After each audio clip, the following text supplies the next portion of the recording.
Well, welcome to Grace Church. My name is Zach Stamp. I'm the pastor at our Canton location, and I hope you had a great Christmas. In fact, I hope it was restful and enjoyable and just a great time.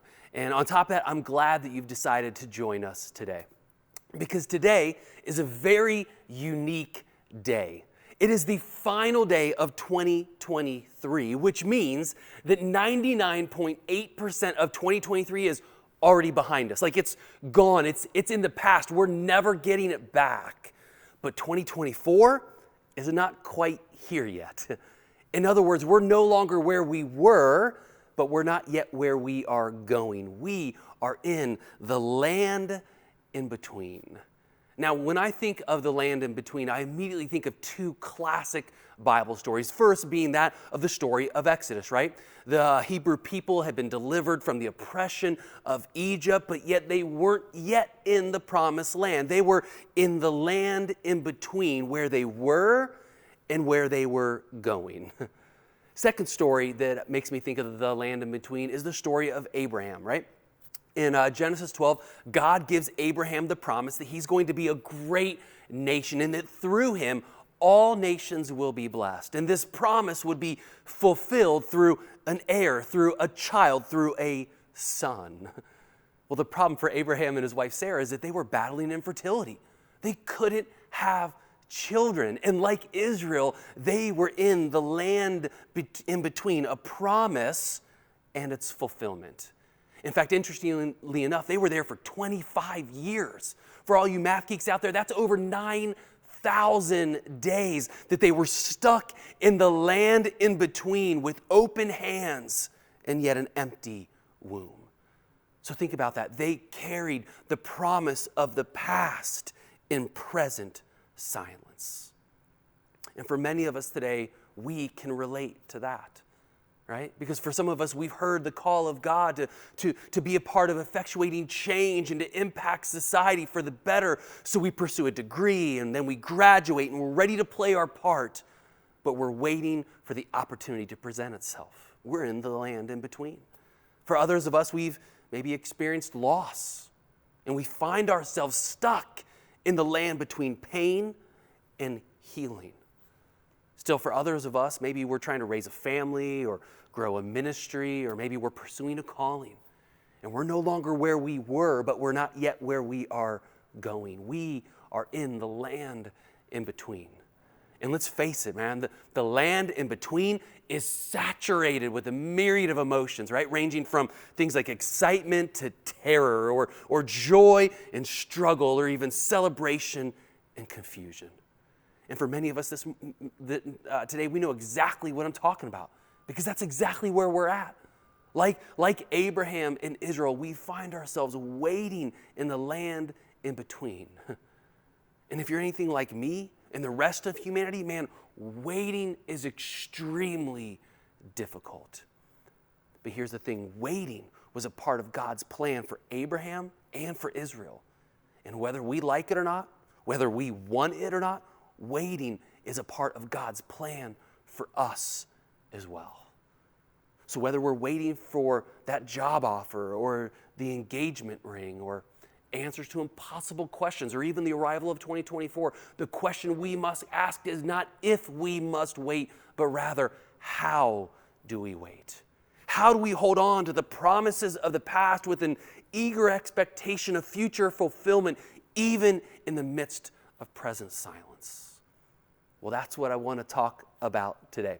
So let me tell you where we are going, like where we're ultimately going to land, sort of basically the finish line, and then we'll go back and we'll take a journey to that, all right? So here's where we're going. In the land in between, how do we wait? What does it look like? How do we wait? Well, very simply, we wait by looking up, by looking in, by looking back, and by looking forward, all right?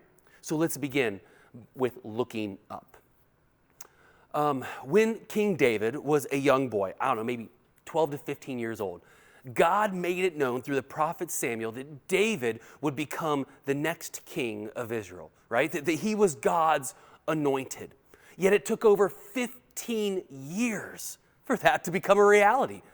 In other words, like us, David experienced this great sense of waiting. And while he waited, man, David experienced all sorts of highs and lows and victories and defeats, right? I mean, it's not like waiting was easy for David. In fact, it was incredibly difficult. But while he waited, David could always be found looking up to the Lord. In fact, check this out. This is Psalm 25, starting in verse 1. Listen to this. He says, "To you, O Lord, I lift up my soul. O my God, in you I trust. Do not let me be ashamed. Do not let my enemies exult over me. Indeed, none of those who wait for you will be ashamed." Listen, this isn't the only time we see David make these kind of sentiments, right? In fact, it's all over the Psalms, right? Like the Psalms are littered and overflowing with the same kind of idea that to you, O Lord, I lift up my soul. To you, O Lord, I lift up my attention. To you, O Lord, I look up. And the question is why? Why is David so obsessed with looking up? Well, very simply, David knew that what he gazed upon impacted the posture he took. And the more he gazed upon God, the more he would trust in the Lord's provisions and promises, even in the midst of present silence. And here's the thing, the opposite's also true. Like the more we gaze upon our circumstances, the more David would take his eyes off of God, and instead of looking up, he would look down. The more everything would get turned upside down and would turn all wonky very, very quick.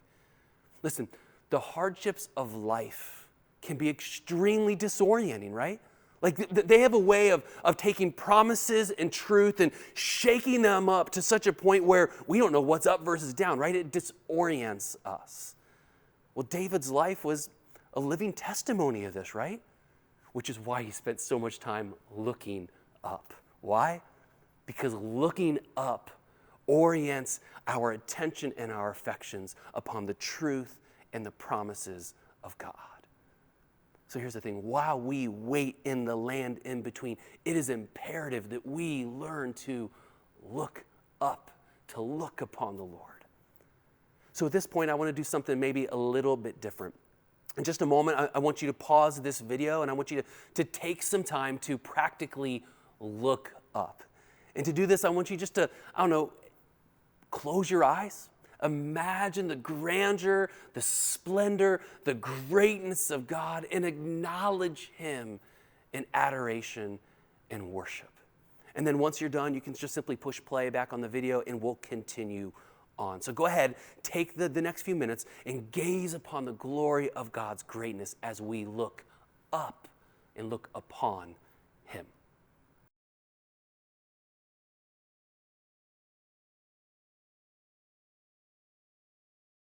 Well, not only do we wait upon the Lord in the land in between by looking up, but we also wait by looking in. Again, let's go back to Psalm 25. Notice verse 4. He says, "Make me know your ways, O Lord. Teach me your paths. Lead me in your truth and teach me, for you are the God of my salvation. For you I wait all the day. Remember, O Lord, your compassion and your loving kindness, for they have been from of old. Do not remember the sins of my youth or my transgressions. According to your loving kindness, remember me for your goodness' sake, O Lord." Listen, it seems to me that the more David looked up, the more it compelled him to look in, right? To orient that which is inside him to that which is above him. And that's exactly what we see him doing here in these verses. Notice he says, "Make me know your ways. Teach me your paths," right? "Lead me into your truth." Look, David doesn't look in to usurp God's control, but rather to surrender to it. In fact, the tone he uses isn't one of like rugged resignation, right? Where he's like a teenager, like, "Fine, I'll do it." No, it's more like an eager expectation, right? Like he's excited to orient himself, even his struggles, to that which is above him. And the question we have to ask is, why does David do this? Why is he so eager to orient that which is inside him to that which is above him? Well, I think it's because he's learned in the land in between that waiting is hard In fact, it's even painful, right? It's difficult. Waiting is hard. But I think he's learned that it's way more palatable when that which is inside us is oriented to that which is above us. And again, I think the reverse is also true, right? When there is a disconnect between what's inside us with that which is above us, man, waiting seems impossible. And in fact, everything gets all wonky, and more often than not, we even crash and burn. So while we wait in the land in between, it's imperative that we learn to look in. So instead of talking about this anymore, again, I think it's a good idea that we take a few moments and we pause and we do it. So I encourage you to push pause on this video and acknowledge where there is maybe a misalignment, a disconnect between what's inside you and that which is above you. Maybe so take some time to confess and to surrender before the Lord, to orient our hearts to that which is above him. So go ahead and push pause and do that. And then as you're finished, go ahead and push play and we'll continue on.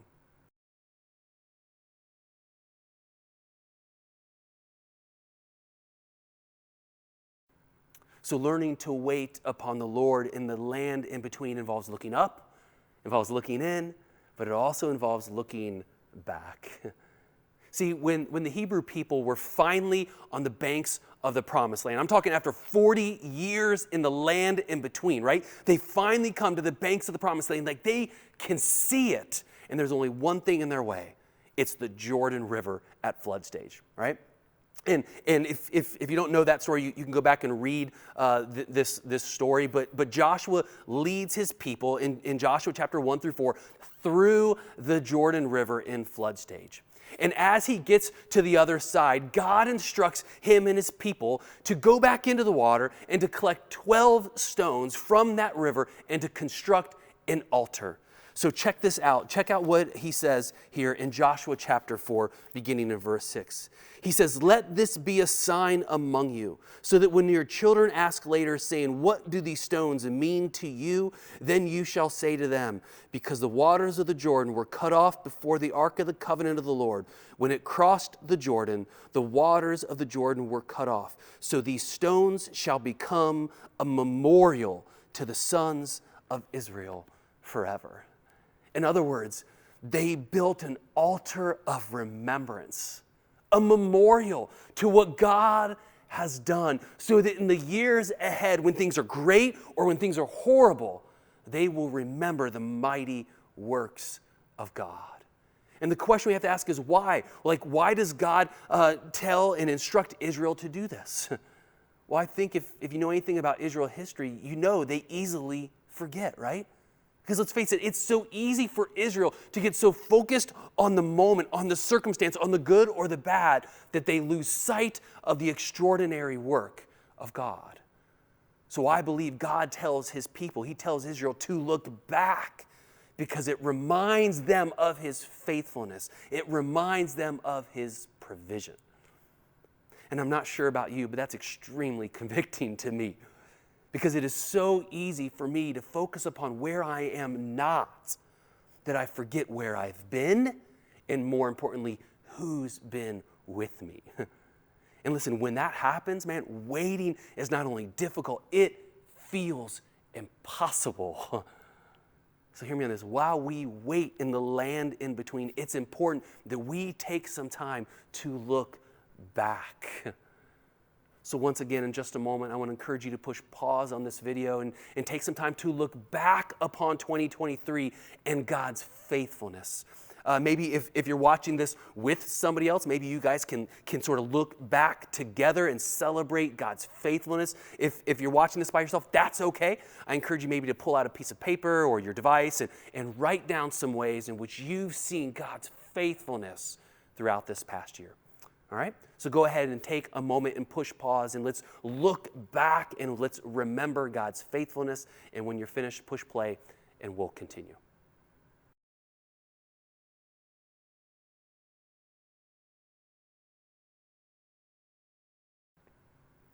So we've seen that in the land in between, right, it involves waiting, right? And we wait by looking up, looking in, looking back, and then lastly, this involves looking forward, right? See, as Joshua and his people exited the land in between and they entered into the promised land, they did so with a great sense of anticipation and even excitement, right? Like, how could they do that? Like, how could they enter into the unknown with excitement and anticipation? Well, they did that because throughout the desert, they saw God do amazing things, right? Like parting the Red Sea. That is wild. You would never forget that, right? On top of that, they witnessed God provide for them manna from heaven, right? Literally, food fell out of the sky, right? That's like an ancient version of cloudy with a chance of meatballs, right? Like, that's crazy. In the midst of the land in between, they experienced struggles and successes and hardships and victories. And throughout it all, God was with them, right? God never left them. They left God. They abandoned God, but God never left them. He was faithful. See, looking forward is all about anticipating the promise of God's presence. It's not about placing our confidence in our circumstances, but rather in His faithfulness, right? That He heard us then, and He'll hear us again. That He provided back then, and yes, He will provide again. He was with us then, and He'll be with us again. See, looking forward isn't merely about dreaming about what could be. That's cool, that's fun. But rather, looking forward is about aligning ourselves with what God has done and with what God is doing. Listen, let's be real. That doesn't make waiting easy, right? It doesn't make the land in between all unicorns and rainbows. No, waiting is hard. But the more we take time to look up, to look in, and to look back, it gives us a greater sense of confidence that we can go forward because we know that God is with us and He's going before us. So again, while we wait in the land in between, I think it's really important for us to take some time and for us to look forward. So once again, in just a moment, I want to encourage you to pause this video and take a few minutes to bring the things that you're waiting upon and bring those before the Lord. Again, this could be things like 2024, it could be career uncertainty, financial hardships, or maybe even ministry-based things, right? But bring it before the Lord with the confidence, knowing that He is with you and He goes before you. So go ahead and take a moment and push pause on this video and look forward to where God is calling you to go. And then as you're finished, go ahead and push play, and we'll finish things up.